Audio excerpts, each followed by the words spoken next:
আমরা যেখানে থাকি সেইখানে এক দিদির ছেলের জন্মদিন উপলক্ষে খাওয়া দাওয়া ছিল।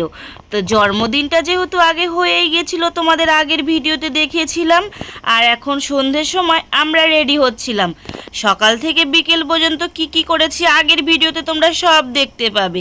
সন্ধ্যের সময় একটু রেডি হচ্ছিলাম, রেডি হওয়ার পর বাইরে গিয়ে কেক কাটা শুরু হয়েছিল। যেহেতু ওর বার্থডেটা আগেই হয়ে গেছিলো বাড়িতে, সেই জন্য আর কোনো ডেকোরেশন করা হয়নি, আর বার্থডের কোনো কেকের ওপরে কোনো কিছু লেখাও হয়নি। কারণ একটা বাচ্চার একবার বার্থডে হয়ে যাওয়ার পর আরেকবার বার্থডে করা ঠিক না, সেই জন্য কিছুই করা হয়নি সেরকম ডেকোরেশনের। শুধুমাত্র কেকটা নিয়ে আসা হয়েছিল বাচ্চাদের জন্য, শুধুমাত্র কেকটাই কাটা হয়েছিল। যাই হোক, ভালোই হয়েছে। যাই হোক, তোমরা আমাকে অনেকে কমেন্ট করে বলেছো, দিদি ভাই তোমাদের প্রতিদিন কোথায় নিমন্ত্রণ থাকে এত?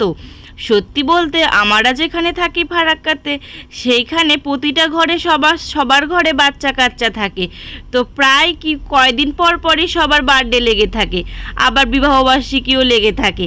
সেই জন্যই আমাদের প্রায় প্রতিদিনই ইনভাইট থাকে। তোমরা অনেকে ভিডিওতে কমেন্ট করেছো, সেই জন্য তোমাদেরকে বললাম যে কেন এত আমাদের ইনভাইট থাকে। সত্যি বলতে কি বেশ মজাই লাগে, মানে এইখানে সবাই মিলে আনন্দটা বেশ ভালোই হয়। এইখানে সমস্ত বাচ্চাগুলো চলে এসেছিলো কেক কাটার জন্য, সবাই মিলে একসঙ্গে কেক কাটা হচ্ছিল। আর চলো তোমাদেরকে বলছি বার্থডেতে মেনু কি ছিল। এইখানে ছিল চিকেন কষা, একদম ঝাল ঝাল চিকেন কষা করা হয়েছিল। তার সঙ্গে কি ছিল আরও তোমাদেরকে দেখাচ্ছি চলো। প্রথমেই তো তোমাদেরকে বললাম মাংস ছিল, তারপরে ছিল কি লাউ চিংড়ি। লাউ চিংড়িটা এত সুন্দর হয়েছিল, দারুণ হয়েছে লাউ চিংড়িটা।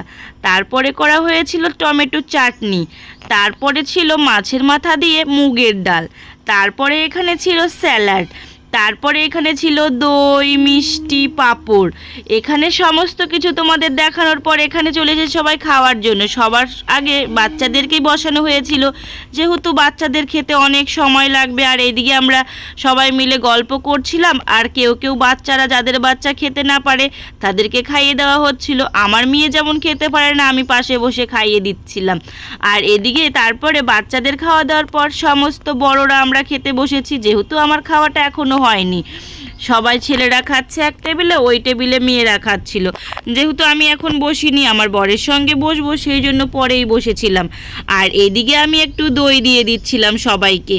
দেওয়ার পরে এইখানে সবাই মিলে অনেক রকম মানে ইয়ার্কি আলোচনা, মজা ঠাট্টা করা হচ্ছিল। সবাই ছিল, আমরা বন্ধু বান্ধবরাই ছিলাম, ওই জন্য বন্ধু বান্ধব থাকলে বেশি মজা হয়। মানে সমস্ত জায়গায় যদি বেশি বন্ধু বান্ধব থাকে না, সেই জায়গাটায় অনেক মজা হয়। আমার তো বিশাল ভালো লাগে বন্ধু বান্ধব একসঙ্গে থাকলে, কতই না মজা করা হয়। এইদিকে একজনের চিকেন খেয়ে দেখো কি অবস্থা, পুরো চোখ মুখ একদম লাল হয়ে গেছে, একজন তো কান্নাও করে দিয়েছে। আর যেহেতু মানে ওরা হয়তো ঝাল খেতে ভালোবাসে না, মানে ঝাল খায় না, সেই জন্যই এইরকম লাগছে। আমারও এরকম লাগছিল, কিন্তু যারা ঝাল খেতে ভালোবাসে তাদের জন্য একদম ঠিকই ছিল। আর চিকেন কষা একটু ঝাল ঝাল খেতেই ভালো লাগে, তাই না? যাই হোক, সমস্ত আইটেমগুলো খুবই ভালো ছিল। আর তারপরে আমরাও খেতে বসে গেলাম। যাই হোক, ভিডিওটা আর বেশি বড় করলাম না। তো ভিডিওটা তোমাদের কেমন লাগলো অবশ্যই কিন্তু কমেন্টে জানাবে, ঠিক আছে?